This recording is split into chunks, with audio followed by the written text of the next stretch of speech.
নমস্কার বন্ধুরা, কীভাবে বাঁধাকপি ভাজতে হয় দেখুন। বাঁধাকপি এনেছি কুচি করে, তারপর ধুয়ে নিয়েছি। এখানে আদা লাগবে, পেঁয়াজ লাগবে, আলু লাগবে, চিংড়ি মাছ, নারকেল, পাঁচফোড়ন, লবণ, হলুদ, তারপর জিরার গুঁড়ি, ধনের গুঁড়ি, গরম মশলা। এখানে আমি কড়াই দিয়ে দিয়েছি। এখন সাদা তেল দিয়ে দিলাম 1 টেবিল চামচ।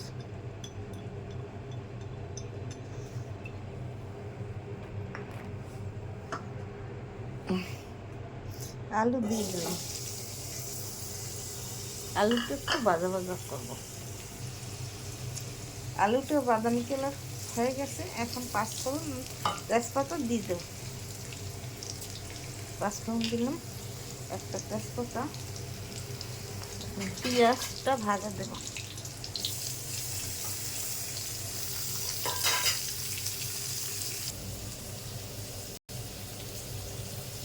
চিংড়ি মাছটা এখানে আমি দিয়ে দিচ্ছি।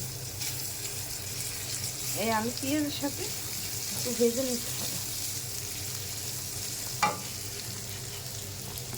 এখন একটু আদা দিয়ে দিলাম।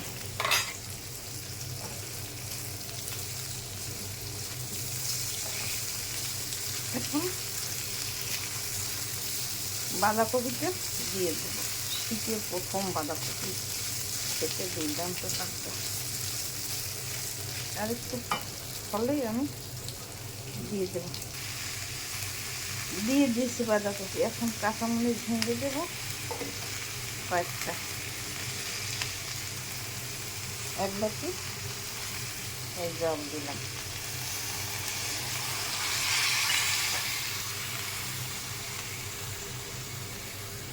আধা চামচ লবণ, আধা চামচ হলুদের গুঁড়ি দিয়ে ঢেকে দেব। ঢাকনা তুলে দিলাম। কফি থেকে অনেকগুলো জল বেরিয়ে গেছে। দেখুন, কফি কমে গেছে, আরও কমে যাবে। এখন জিরা, ধনিয়া আর গরম মশলা, একটু চিনি দিয়ে দিছি 1 চামচ। আর এখানে আমি নারকেল দিয়ে দেব।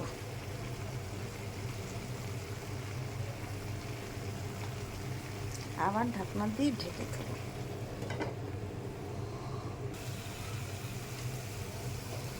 এখন 1 চামচ ঘি দিয়ে দেবো নামানোর আগে। ঘি দিলে স্বাদ ভালো হয় কফি ভাজা।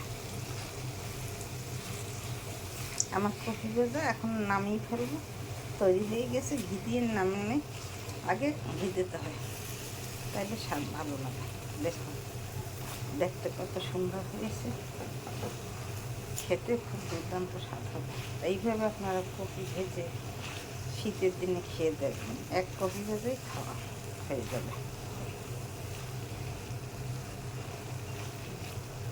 দেখুন কত সুন্দর হয়েছে দেখতে, খেতে খুব দুর্দান্ত স্বাদ হবে। আমার চ্যানেলটিকে একদম সাথে ধন্যবাদ। Thank you.